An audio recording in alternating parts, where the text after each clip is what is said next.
Fala pessoal, tudo certo? No vídeo de hoje nós temos uma aula completa sobre manutenção de celular com o professor, e essa aula aqui vai mostrar um celular que não liga e também vai mostrar os testes, realizados aqui para você efetuar o diagnóstico do celular. Uma aula muito importante, tenho certeza que vocês vão curtir. E assim que essa aula acabar, dá uma olhada aqui embaixo do vídeo, no primeiro comentário ou na descrição, que você vai ter um outro vídeo que vai te mostrar como você pode fazer mais aulas com esse mesmo professor aqui e se qualificar nessa área.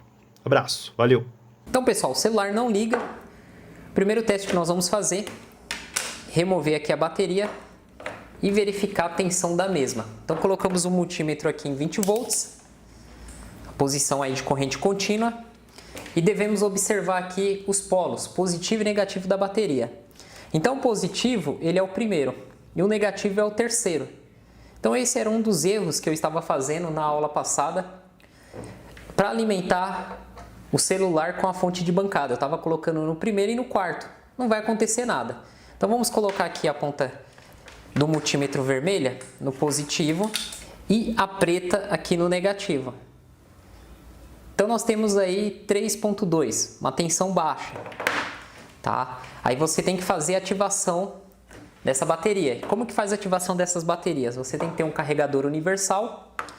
Você vai ligar aqui a fonte, vai deixar em 3.7 e aí vamos colocar aqui, ó. No caso, vamos colocar a bateria desse lado, então vamos colocar aqui o positivo e aqui o negativo, certo? E aqui colocamos a bateria. Vamos encaixar aqui corretamente os polos. Olha lá, ó. Então, na fonte vai dar um consumo de corrente e essa corrente ela vai cair. Quando ela parar de cair, essa bateria vai estar com os 3.7 volts, ok? E aí você pode aumentar a tensão e verificar se a corrente está caindo. Agora, se você aumentar tudo de uma vez, ó, a fonte desarma. Então, você tem que ir aumentando aos poucos. 1.5 é muito pouco. 3.7, né? Aqui foi o ideal para fazer a ativação dessa bateria. Ela está com a tensão abaixo de 3.7, quando chegar em 3.7 a corrente ela vai parar aqui de oscilar, de cair, no caso, né? Ela vai caindo a corrente. Então, nós devemos ter duas fontes de bancada, porque uma fonte de bancada você vai deixar a sua bateria ativando. E com a outra fonte de bancada você vai alimentar a placa do celular. Então, o que nós vamos fazer agora? Com o multímetro aqui na escala de diodo, né, semicondutores, aquela escala que emite o bip, nós conseguimos verificar a resistência aqui na entrada da placa. Então aqui nós temos o polo positivo, que é no primeiro, e o negativo, que é no segundo. Então esse era o erro que eu estava fazendo ao alimentar a placa, eu estava pegando o primeiro e o último. Então a ponta vermelha aqui no positivo e a preta no negativo, nós temos aí 842 ohms. Tá? Não está baixa a resistência. Se apitar, a resistência estiver muito baixa, nós podemos desconfiar algum componente aqui na entrada, drenando, né, a corrente para o terra, algum componente em fuga. Então esses testes que eu fiz não me ajudaram ainda a identificar o problema dessa placa.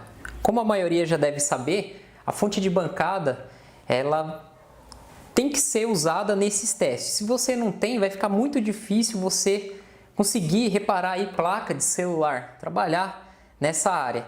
Então o que nós vamos fazer? Vamos ligar a fonte, vamos colocar aqui em 1.5 volts, vamos desligar e vamos colocar as pontas aqui. Então a ponta vermelha eu coloco aqui do lado esquerdo. E a ponta preta eu não vou colocar no pino 4, porque é o terceiro pino. Então esse era o erro da aula passada, que teve um aluno que cometeu isso no nosso grupo de suporte. E devido a isso, ele não estava conseguindo identificar o que estava acontecendo com a placa, ok? Então, o que eu vou fazer agora? Eu vou ligar a fonte. Então, nós temos um pequeno consumo aí de 0.06 em 1.5. Vamos aumentar para 3.6. Ó, o consumo da corrente aumentou. Se a fonte desarmar ou disparar aqui, né, acima de 1 ampere, não aumente a tensão. Alguma coisa vai drenar corrente para o terra, né? O pessoal costuma dizer curto, e vai dissipar calor. Então vamos aumentar para 4.8. Para 4.8 temos aí 0 800 mA. Então alguma coisa vai esquentar. Aí que entra o congelante aerosol. É caro, eu paguei R$60 isso aqui. Eu comprei aqui na minha cidade, lógico, se você comprar pela internet ou lá em São Paulo vai ficar bem mais em conta. E nós vamos usar ele para identificar o componente que está dissipando calor. Então vamos jogar ele aqui na placa. Então olha só, vamos jogar mais. Congelou. Tá congelando a placa, congelou. Vamos verificar aí quem vai esquentar e dissipar esse calor. Então ela começou daqui para lá. Ó, a placa ela tá bem gelada. Então vamos tirar aqui da placa, vamos remover aqui os flats. Vamos jogar aqui nesse componente. Ó. Então descobrimos aí, é esse cara aqui que está em curto. Então vocês viram que o congelante, ele ajuda muito. Porque na hora que você joga, ele congela ali a placa e o componente, deixa eu desligar aqui, que tiver com essa fuga de corrente por terra, vai drenar, vai dissipar calor. E aí ele vai descongelar ali a área e você vai saber onde que está a parte do setor.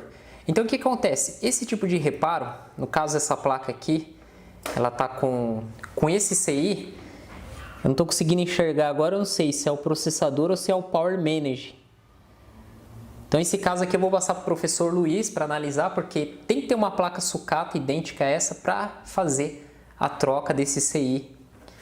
Provavelmente é um CI BGA, né? Então já é um conserto mais complexo. No nosso curso completo, manutençãodecelular.com.br, nós fizemos vários consertos de placa com problema no Power Manage, ressolda do Power Manage, troca do Power Manage, né? Foram realizados aí mais de 35 consertos de aparelhos celulares e muitos problemas aí no Power Manage. Então agora o próximo passo é digitar no Google o código escrito sobre o componente e lá vamos verificar se é um processador, um CPU, se é o Power Manage, né, um controle de carga da placa.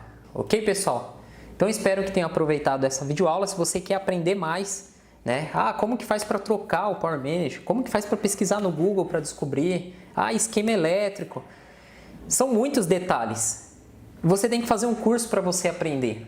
Se você quer se tornar um profissional, o primeiro passo é estudar. E nós temos aí o curso completo para isso. O curso online com 25 horas de aula, direito a certificado e suporte.